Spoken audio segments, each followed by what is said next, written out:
அவன் அந்த பூச்சியை தீயிலே உதறி போட்டு ஒரு தீங்கும் அடையாதிருந்தான். ஹல்லேலூயா.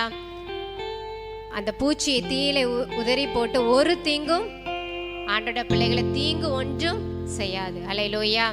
அதுல பின்னாடி வாசிக்க போறோம். அதே அப்போஸ்தலர் 28:8. அப்போஸ்தலர் 28:8. புப்லியுடைய தகப்பன் ஜுரத்தினாலும் இரத்த பேதினாலும் வருத்தப்பட்டு கிடந்தான். பவுல் அவனிடத்திற்கு போய் ஜெபம் பண்ணி அவன் மேல் கைகளை வைத்து அவனை குணமாக்கினான். பாடல் நம்ம பாடணும். வியாதிகள் வருவதில்லை. ஆண்டவர் நம்மளை வியாதிகளை வரும் பொழுது, பவுல் மாதிரி நம்ம இருக்கும் பொழுது, நம்ம ஜெபம் பண்ணும் பொழுது ஆண்டவர் அவனை என்ன செய்கிறாரு? குணமாக்குகிறார். ஹல்லேலூயா. இந்த நடந்த பின் தீவிலே இருந்த மற்ற வியாதிக்காரரும் வந்து என்ன செய்தாங்களாம்? குணமாக்கப்பட்டார்கள்.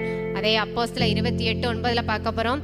இது நடந்த பின்பு தீவிலே இருந்த மற்ற வியாதி